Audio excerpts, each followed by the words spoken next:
Welcome to Sports Tonight, everybody, here on this beautiful Friday. I'm sports producer Scott Pennyman here with sports producer The Lee one Smith. and only.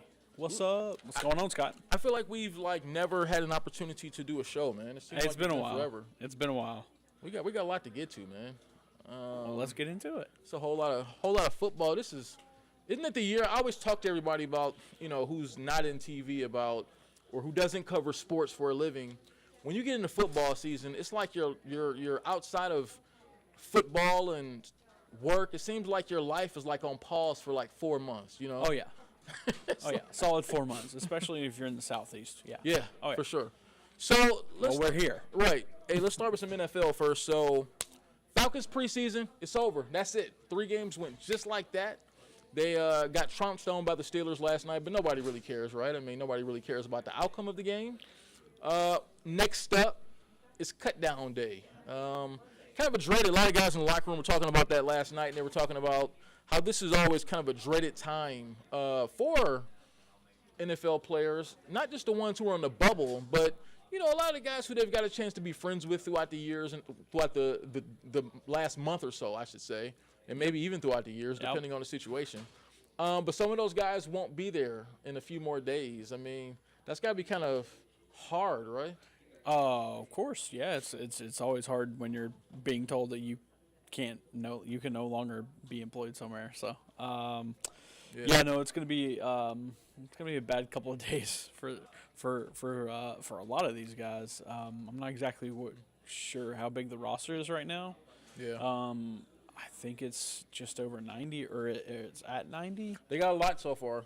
So they're going to have to cut it down to 53. So you do the math. That's almost half the team.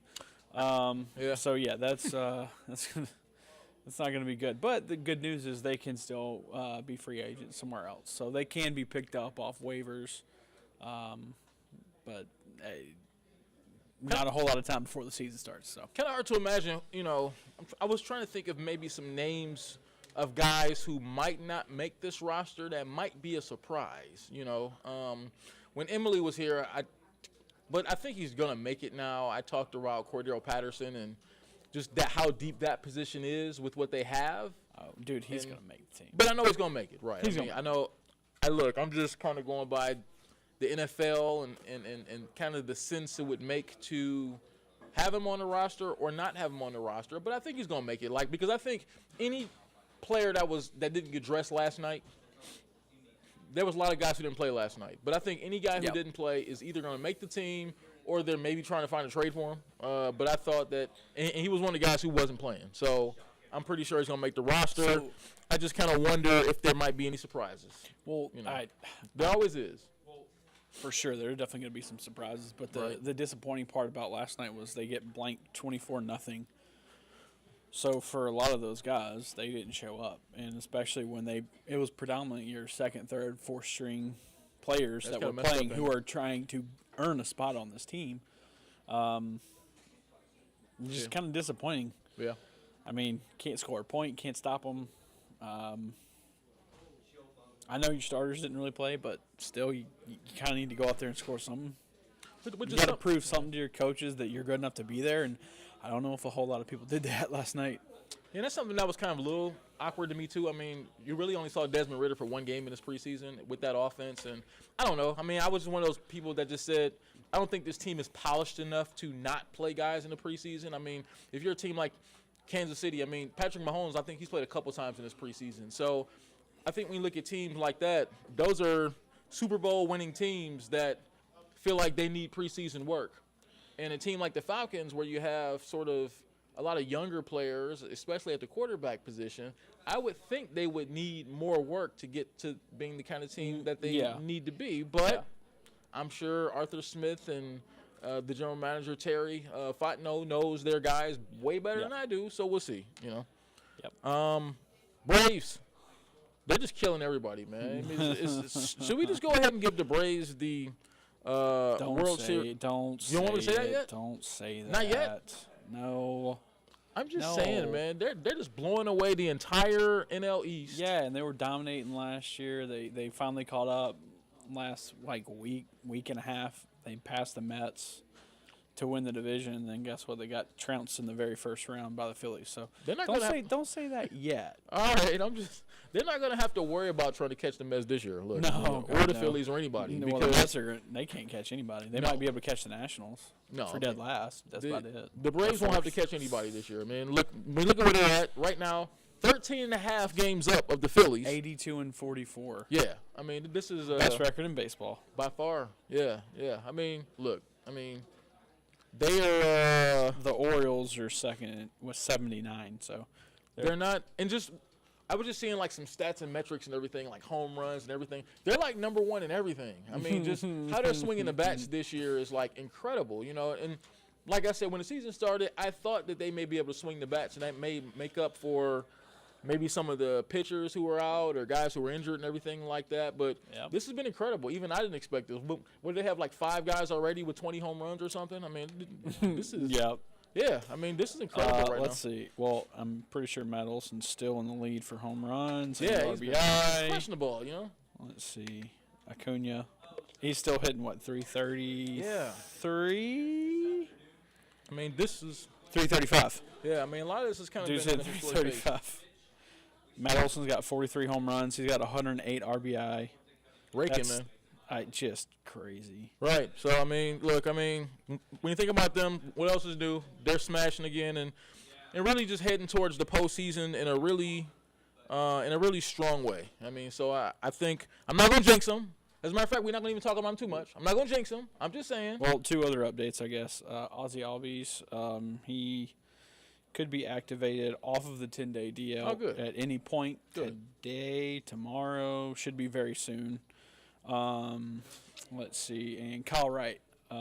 He still won't. Kyle Wright still. He just had a start last night, or let's see, Tuesday night or last night, I can't remember. But he had a start in Single A Rome, and he didn't give a run. So well, there you go. Everything's coming together at the right time. So they might be able to get Kyle Wright back. Maybe. There we go. Maybe. Make a big difference between Single A and the show. The rich get richer, but look, I mean, just when you look at what they're doing right now, they look a step above everybody else. So we'll just see if they can continue that when it really matters when you get into September and of course for the playoffs. So college football week 0, Lee, you fired up? I love football, man. This is the time of year we live for. Maybe not week 0, but definitely week 1. Now hold on now. Got a couple of matchups here, but most of the slate's next week. Yeah, okay. So that's when the big boys come. But college, I'm excited. I like college football in general. So yes. So when you look at week 0 here, okay, you got some teams that are getting started. College football, they do this week 0 now where there's a set of games. No real heavy hitting games, but so when you look through the slate starting tomorrow, you have Notre Dame against Navy in Dublin. NBC, they'll probably cruise to a win in that one, but it's still Notre Dame, and it's still college football Saturday, so it's still something cool to watch. USC plays tomorrow. Now, USC is going to be – they're going to be in the conversation for the playoff like they were last year. It's the second year with Lincoln Riley there. We'll see if he can get some defense, which is something he's never really been known for, right? Right. But maybe they can just outscore people. I doubt it. So we'll see. Right. But look, he's pretty much brought Oklahoma to USC. So he's got Caleb Williams coming back, who's probably he won the Heisman Trophy last year. Probably going to be right up there for the Heisman Trophy again as long as he stays healthy. Going to be a candidate to be a top 3 draft pick, if not number 1 overall pick. So it's going to be good to see him. Hey, and guess what? For them too, they also got to pick up from Carrollton quarterback, the sophomore Julian Lewis, who just committed to Lincoln Riley in USC. There you go. Well, look, they're playing San Jose State. They're playing San Jose State tomorrow. So I'm pretty sure. Yeah. So that's a tough matchup out there. So that's one of the games. So we got Ohio U, the Bobcats, baby. Ohio U Bobcats at San Diego State. Bobcats. I'm talking about these are games that are really that you'll be into if you're a total college football nerd. Not if you just like the big traditional powerhouses. If you're a total college football nerd, if you're all in on college football. Yeah, if you're all in. Hawaii against Vanderbilt. That's not a bad game. That's the SEC. Vanderbilt might get a win. Yeah, we'll see. And we also have Jackson State against UTEP. So it's a couple more games that's down there. I think the last one is Louisiana State against Florida. The biggest takeaway, International. I think, is that football's here. That's it, man. We don't have to wait anymore. No more football, but and that's look, that's hard. It's a long summer for people who really love football. So it's just really good to get football back. And so, Lee, you've been out there all week long in like 190-degree temperatures with the PGA, right? Yep. Over at East Lake, the Tour Championship, the top 30 money earners throughout the season get to play against each other in one tournament here in East Lake, Atlanta. So, yeah, it is incredibly hot out there, Scott. It is. I will say that. I've been meaning to ask you how's that been? Because I don't think I would have survived. It's been fun, but it has been incredibly hot. And then you're headed out there again today, right? We're about to go over there again. So it's going to get a little bit tougher, but you'll be out there. It's not tough right now for Colin Morikawa. He is dominating. And it's going to be interesting the entire weekend too. Yeah, when you kind of look at just the temperatures, I think it's going to be hot. It's August in Georgia. Saturday and Sunday it's going to be rough, man. This is woo. Let's see. Scotty Scheffler's currently in second at 12 under. Colin Morikawa he's in first right now. He's 13 over, and he just made a run yesterday at the start, the first round. He just came blazing. So they're going to be on CBS the whole weekend too. So starting tomorrow for Saturday and Sunday. Yeah, right. So you'll be able to catch it. Round 3 and 4. Yep. Right. So you'll be able to catch it on CBS right here on Atlanta News First on CBS. Be able to catch some cool PGA action. Let's see. Right here from Atlanta. Hey, real quick.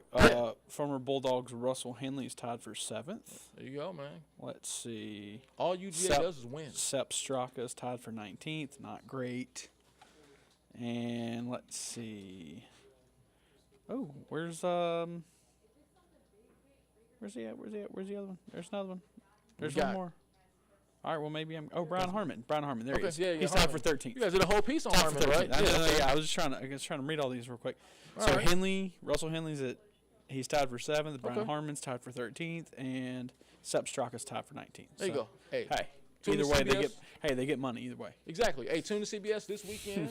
Right here, you'll be able to watch, just see how that unfolds this weekend over there, right here in Atlanta, right? So, Lee, as we head up out of here on a Friday, what's on your mind? Oh, well, obviously it's got to be high school football, right? Yeah. Let's see. I'm going to be going to Langston Hughes tonight. About to run up out of here momentarily. Go cover some good high school football games. I'll be headed to out to Marietta for a couple games out there. Walton's playing. So, yeah, I mean, look, just football's back all the way around, so that makes it really fun. We're talking about high school football. We got college football this weekend. We got a couple more pro preseason games of football. It's just football everywhere. And if you love sports, this is your time of year. So what's on my mind, though, is it's kind of funny. I was just thinking about this. So I watch very little television. Very little. Okay. I watch almost no television. But one thing I've really been watching, it comes on every Sunday. So I don't know if you've heard of it. It's a kind of a mini series, or I don't know what it's called. It's like a series. It's called Winning Time, where they basically the Lakers. Lakers Celtics. Yeah. They basically break down the '80s Showtime Lakers, and it's kind of called the rise of the '80s. It's like a dramatization of like it's like half documentary. Well, not really. It's a dramatization. Yeah. And it's got me hooked, man. I mean, like, I don't watch much TV, but obviously I love sports, so anything sports. It's a good show. But it's a really good show. Yeah. I mean, I love how they kind of break down that era, how it's shot. You know, it looks like it's from the 80s and everything like that. It's real grainy video. Yeah. And it's kind of crazy because a lot of the Laker players didn't really have a whole lot to do with making it, so a lot of them can't stand it. They're like, this isn't real. It's not. So it's one thing I learned about in life. When people come right out like that and they say things about and they don't like it and they go, this isn't real and everything, there's probably a little bit of truth to it, isn't it? You know? Oh, for sure. All right. Everything's rooted in a little bit of truth. Exactly. So, hey, we're going to let everybody head up out of here on this Friday. Right. Look, a lot of sports this weekend to get out and enjoy. Get out and do that. I know it's hot, but golf, football, everything. It's been pretty cool, Lee. Man, we got to do this more often. Well, get me on here next Friday. All right. Get me 7 days. 7 days, Scott. We're out of here. Later. Have a good Friday, everybody. See you. Watching sports.